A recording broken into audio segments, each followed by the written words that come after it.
Dutch Bangla ব্যাংকে savings account খোলা যাবে কিনা কোনো প্রতিষ্ঠানের নাম একেবারে উল্লেখ করে প্রশ্ন না করে এমনভাবে প্রশ্ন করা উচিত যেটা অন্যদের উপকারে আসে।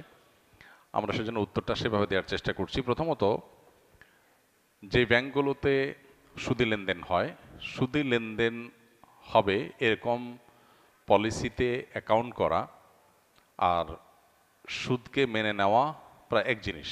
সুদকে আল্লাহ তাআলা শুধু হারাম করেছেন তা নয়, সুদের বিরুদ্ধে আল্লাহ রাব্বুল আলামিন যুদ্ধ ঘোষণা করেছেন। অতএব একজন মুসলমান কোনো অবস্থাতে এমন কোনো অ্যাকাউন্ট ওপেন করতে পারেন না যেই অ্যাকাউন্টে সুদভিত্তিক লেনদেন হবে বা সুদী লেনদেনের মধ্যে যে অ্যাকাউন্ট খোলার মধ্য দিয়ে প্রবেশ করবে, এটা জায়েজ নাই, এটা হারাম। এজন্য আমাদের কি হয়, কোনো ইসলামী ব্যাংকে অথবা কোনো কনভেনশনাল ব্যাংকের ইসলামী ব্যাংকিং উইংয়ে আমাদেরকে অ্যাকাউন্ট ওপেন করার চেষ্টা করতে হবে একান্ত প্রয়োজনীয় লেনদেনের প্রয়োজনে। যেহেতু টাকা পয়সা ঘরবাড়িতে বা অন্য জায়গায় আমরা রাখাটা আমাদের জন্য নিরাপদ না, ব্যাংকে লেনদেন করাটা আমাদের আজকের বাস্তবতায় অনেক ক্ষেত্রেই অপরিহার্য বা বিকল্প নাই। তো এরকম পরিস্থিতিতে আমরা চেষ্টা করব ইসলামী ব্যাংকিং হয় যে উইন্ডোতে, যে ডিপার্টমেন্টে বা যে বিভাগে সেখানে অ্যাকাউন্ট খোলা কিংবা সরাসরি কোনো ইসলামী ব্যাংকে অ্যাকাউন্ট খোলা। এখানে একটা কথা খুব জোরে সোরে আসে বা আসবে, সেটা হলো যে প্রচলিত ইসলামী ব্যাংক অথবা ইসলামী ব্যাংকিং হয় যে সমস্ত কনভেনশনাল ব্যাংকগুলোতে, সেগুলোতে আসলে কতটা ইসলামী ব্যাংকিং হয়। তো এটার উত্তর খুবই সহজ, যে পরিপূর্ণভাবে একটা ব্যাংক বা ব্যাংকের একটা উইং বা ডিপার্টমেন্ট ইসলামী ব্যাংকিং কখনোই করতে পারবে না যতক্ষণ পর্যন্ত কেন্দ্রীয় ব্যাংক এবং রাষ্ট্রের মূল কাঠামোটা ইসলামিক না হয়। তখন আসলে পরিপূর্ণভাবে ইসলামী ব্যাংকিং করা দুরূহ। এরপর আবার যতটুকু করা যায় ততটুকু আবার বাস্তবায়নের জন্য কর্মীদের, অফিসারদের সদিচ্ছার উপর নির্ভর করে। কারণ একটা পলিসি একভাবে শরিয়া অ্যালাউ করে, ওইটাকে একটু ঘুরাই দিলে দেখা যাচ্ছে শরিয়া অ্যালাউ করে না। তো অনেক সময় একটু ঝামেলা পোহাতে কেন যাব, সেই চিন্তা থেকে অনেকে জিনিসটাকে এক মনে করেন, অথবা তার দ্বীনি চেতনায় দুর্বল হওয়ার কারণে তিনি হারাম পদ্ধতিতে লেনদেন করে ফেলেন। তো এরকম বহু সমস্যা ইসলামী ব্যাংকিংয়ে বা ইসলামী ব্যাংকগুলোতে, ইসলামী ব্যাংকিংয়ের উইং আছে যে সমস্ত ব্যাংকগুলোতে, কমার্শিয়াল ব্যাংকগুলোতে, সেগুলোতে এরকম সমস্যা হয়। এরপরও কেন আমরা সেই সমস্ত জায়গায় অ্যাকাউন্ট খোলার কথা বলছি? কারণ একটা জায়গায় সরাসরি সুদী লেনদেন হয়, আমি সেখানে ইনভলভ হওয়া মানে হলো সুদকে স্বাভাবিক মনে করা বা সুদের মধ্যে আমি প্রবেশ করা। আরেক জায়গায় সুদকে হারাম মনে করা হয়, সুদ থেকে বাঁচার চেষ্টা করা হয়। অ্যাটলিস্ট সুদ বিরোধী ক্যাম্পেইন এবং হারামের বিরুদ্ধে অবস্থান আমি নিলাম। হ্যাঁ, পরিপূর্ণভাবে হারাম থেকে বাঁচতে পারছি কিনা, কতটা বাঁচতে পারছি কতটা বাঁচতে পারছি না, সেটা তো পরের বিষয়। একজনে একটা গুনাহকে গুনাহ মনে করে, আরেকজন গুনাহ মনেই করে না, দুইটা আসমান জমিন পার্থক্য।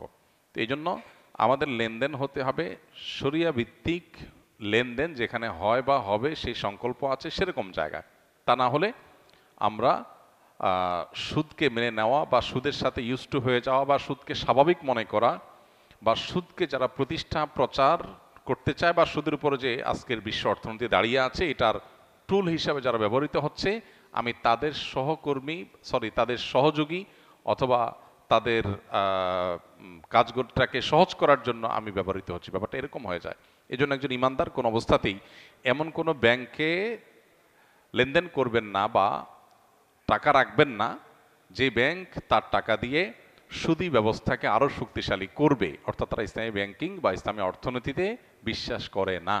এরকম ব্যাংকে লেনদেন করা পারতপক্ষে উচিত না। কেউ যদি নিরুপায় হয়, কারোর কোনো বিকল্প না থাকে, তখন সে ওখানে টাকা রাখলেন শুধু সেভ করার জন্য, এবং সেখান থেকে লভ্যাংশ খাওয়া বা বিভিন্ন কিস্তিতে বা বিভিন্ন স্কিমের অধীনে সেখানে টাকা রাখার চেষ্টা তিনি করবেন না। যদি কেউ নিরুপায় হন, তিনি শুধু রাখতে পারেন তার নিজের সেফটি সিকিউরিটির জন্য।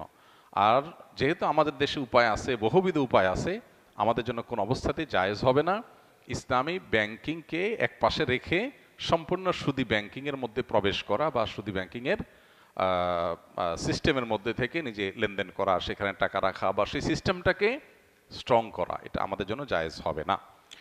যদি স্বপ্নদোষ হয় আর ফরজ গোসল করার সময় ঝর্ণা দিয়ে গোসল করে, তাহলে কি ঠিক হবে? অর্থাৎ ফরজ গোসল ঝর্ণা দিয়ে করা যায় কিনা? যদি না যায় আর এমন হলো যে ঝর্ণা ছাড়া গোসল করার কোনো ব্যবস্থা নাই, তখন করণীয় কি? ভাই, গোসল কি আপনি ঝর্ণা দিয়ে করবেন, নাকি মগ দিয়ে করবেন, নাকি পুকুরে নেমে করবেন, সেটা আপনার ব্যাপার। কি দিয়ে করবেন এটা নিয়ে শরিয়া আপনাকে বিশেষ কোনো গাইডলাইন দেয় না যে এটা দিয়ে করবেন, এটা দিয়ে করবেন না। প্রশ্ন সঠিকভাবে করতে পারাটাও একটা ব্যাপার। হাদিসে নবী সাল্লাল্লাহু আলাইহি ওয়াসাল্লাম জন্য বলেছেন আস-সুআলু নিসফুল ইলম। হ্যাঁ, আদর্শ প্রশ্ন, ভালো প্রশ্ন করতে পারা এটা জ্ঞানের অর্ধেক। সো আমরা কি দিয়ে গোসল করব এটা গুরুত্বপূর্ণ না, কি পদ্ধতিতে গোসল করবে সেটা গুরুত্বপূর্ণ। ফরজ গোসলের নিয়ম কি নবী সাল্লাল্লাহু আলাইহি ওয়াসাল্লাম শিখিয়েছেন আমাদেরকে। সুন্নাহসম্মত নিয়ম হলো, কারো গোসল ফরজ হলে প্রথম কাজ, গোসল করতে গেলে প্রথম কাজ তার শরীরে কাপড়ে যে যে জায়গায় নাপাক আছে সেই জায়গাগুলোকে ভালো করে ধুয়ে ফেলা। যে সমস্ত জায়গায় নাপাক থাকতে পারে আগে সেগুলোকে আপনি ধুয়ে ফেলান। এখন সেটা আপনি ঝর্ণার পানি দিয়ে ধোবেন, নাকি পাইপ দিয়ে ধোবেন, টেপের পানি দিয়ে ধোবেন, নাকি মগ দিয়ে ঢেলে ধোবেন, সেটা আপনার ব্যাপার। আপনি ধুবেন, এটা হলো বিষয়। নাম্বার 2, অজু করা একেবারে নিয়মতান্ত্রিক, যেভাবে অজু করি আমরা সেভাবে অজু করা, শুধু পাও ধোয়াটা বাকি রাখা। নাম্বার 3, এরপরে পুরো শরীরে আপনার শুরুতে কুলি করা 3 বার এবং নাকে পানি দেওয়া। কুলি করার সময় গড়গড়া করে কুলি করা, রোজাদার থাকলে গড়গড়া করা যাবে না, অন্য সময় গড়গড়া করে কুলি করা এবং নাকে ভালো করে পানি দেওয়া, এরপর অজু করা। তারপরের কাজ হলো পুরো শরীরের মধ্যে পানি ঢেলে ভালো করে ডলে ধোয়া এবং সর্বশেষ 2 পাও ধুয়ে ওয়াশরুম থেকে বের হয়ে চলে যাওয়া, বাস। এখন এই কাজটাকে আপনি ঝর্ণা ঢেলে করবেন, নাকি মগ কেটে করবেন, নাকি টেপের সামনে বসে করবেন, না পুকুরে করবেন, না নদীতে করবেন, না সমুদ্রে করবেন, এটা আপনার ব্যাপার। কিন্তু এইভাবে আপনি ধুইতে হবে, বাস। তাতে ইনশাল্লাহ আপনার ফরজ গোসল আদায় হয়ে যাবে, সুন্নাতও আদায় হবে। মোহতারাম, আমি নাহওয়ামীর জামাতের একজন তালিবুল ইলম। আমার জানার বিষয় হলো, জনকল্যাণমূলক কাজের সদিচ্ছা থেকে অনেকেই চায় আসন্না ফাউন্ডেশনের মতো প্রতিষ্ঠান প্রতিষ্ঠা করতে। এরূপ চায়, সামগ্রিকভাবে তার মধ্যে কি কি যোগ্যতা থাকা প্রয়োজন, এখন থেকেই আমার কি কি ধরনের জীবন আদর্শ অনুসরণ করা উচিত? যেহেতু নাহওয়ামীর পড়েন আপনি, আপনার এখন কাজ হলো সারাদিন শুধুমাত্র নাউজ ওরফের গর্দান টানা এবং আপনার কাজ হলো শুধুমাত্র কিতাবপত্র পড়া। এই বয়সে আপনি সামাজিক কাজ করার জন্য কি কি পদক্ষেপ নিতে হবে এ বিষয়ে চিন্তা না করে আপনার এখন কাজ হলো পড়াশোনাকে ভালো একটা জায়গায় নিয়ে যাওয়া। মানুষ সময়ের কাজ সময় করতে না পারলে পরে আর সেটা করা যায় না। ভালো আলেম হওয়ার কাজটা করতে হয়। আমি আসন্না ফাউন্ডেশন করেছি, আলহামদুলিল্লাহ। আমি যখন নাহওমীর পড়েছি তখন শুধু পড়ালেখা করেছি, আর কিছু করি নাই। অতএব আপনি আমাকে যদি ফলো করেন তাহলে আপনাকে পড়ালেখা করতে হয় মনোযোগ দিয়ে, বাস।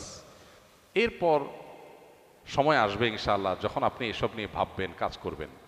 সময়ের আগে থেকে যদি মানুষ অনেক ভাবনার ভিতরে ডুবে যায়, তখন সেগুলো অনেক সময় শয়তান তাকে পথ থেকে সরানোর জন্য করে, নেক্সরতে ধোঁকা যেটাকে বলে। আপনার মধ্যে উম্মতের এমন ফিকির ঢুকাই দিল যে আপনার বেসিক যে কাজ সেগুলো করা হলো না, পরে উম্মতের জন্য আর কিছু করা হলো না, নিজেরটা আর করা হবে না। তো এই জন্য ছাত্র জীবনে বিশেষ করে এই পর্যায়ে যখন একবারে ফাউন্ডেশন তৈরি হবে, এই টাইমটাতে খুব ভালো করে মনোযোগ দিয়ে পড়ালেখা করতে হবে। এরপর ইনশাআল্লাহ একটা সময় যখন আল্লাহ তাআলা সুযোগ দিবেন এইসব নিয়ে কাজ করার, তখন যথেষ্ট শেখার সুযোগ আছে, ভাববার সুযোগ আছে, সেগুলো আমরা করব। আমরা সাধারণত সেবামূলক প্রতিষ্ঠান করার জন্য মনে করি টাকা পয়সা দরকার। সেবামূলক প্রতিষ্ঠান করার জন্য দরকার মানসিকতা, আন্তরিকতা, এখলাস এবং প্রচেষ্টা। এরপর টাকা পয়সা যখন যেটা দরকার হয়, আল্লাহ তাআলা যতটুকু ব্যবস্থা করবে আমি ততটুকু করব, ব্যবস্থা না করলে আল্লাহ তাআলা করব না। টাকা পয়সার উপরে নির্ভর করে একজন মুসলমানের কোনো চ্যারিটি হতে পারে না। অনেক কাজ আছে যে কাজের জন্য টাকার দরকার নাই। আপনার এলাকাতে রাস্তাঘাটগুলো পরিষ্কার করা, এটার জন্য টাকার দরকার নাই, বা খুব বেশি টাকার দরকার নাই। এটা চাইলে আমরা উদ্যোগ নিলে করতে পারি। তো এই কাজগুলো যখন মানুষ করা শুরু করে দেয়, আল্লাহ তাআলা তাকে বাকি কাজের ব্যবস্থা এমনিই করে দেন। আসন্না ফাউন্ডেশন থেকে আমরা এইভাবেই ধীরে ধীরে ধীরে ধীরে কাজ করে তারপর সামনে অগ্রসর হয়েছে।